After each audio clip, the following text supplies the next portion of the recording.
오늘 함께 나눌 하나님의 말씀은 사무엘상 28장 3절의 말씀입니다. 사무엘이 죽었으므로 온 이스라엘이 그를 두고 슬피 울며 그의 고향 라마에서 장사하였고 사울은 신접한 자와 박수를 그 땅에서 쫓아내었더라. 아멘. 벼락치기라는 말이 있습니다.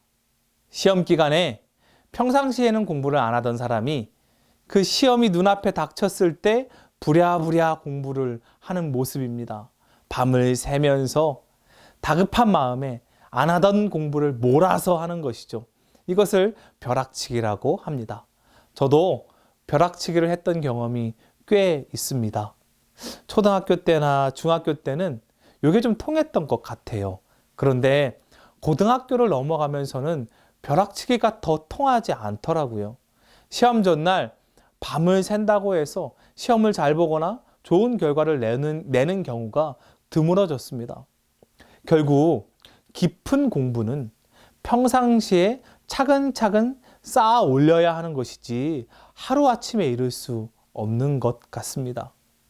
신앙생활도 마찬가지예요. 신앙생활을 벼락치기 하듯이 하는 사람들이 있습니다. 본문에 나타나는 사울의 모습이 그러합니다.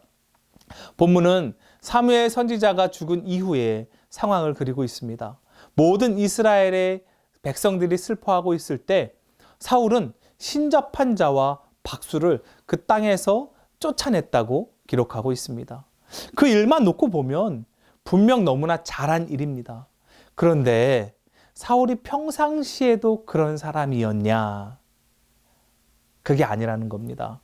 평상시에 하나님께 순종하고 경건하고 거룩을 찾아가는 사람이었다면 사무엘의 죽음 이후에 부랴부랴 그런 일들을 행하지는 않았을 것입니다.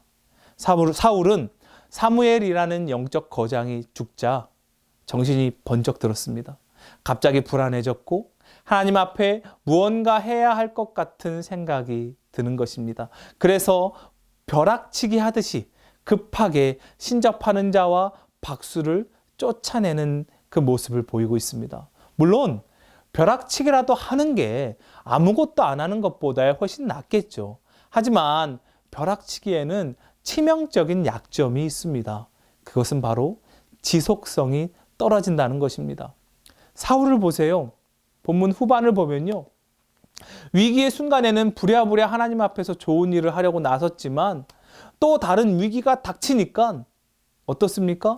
금세 신접하는 자를 찾아 나서는 모습을 보입니다. 자기가 쫓아냈던 그 일을 다시 하고 있는 거예요.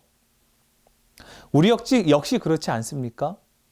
평상시에는 하나님을 그다지 생각하지 않고 그저 내가 하고 싶은 대로 살다가 위기가 닥쳤을 때 무언가 일이 생겼을 때 그제서야 부랴부랴 하나님을 찾는 그런 모습 말입니다.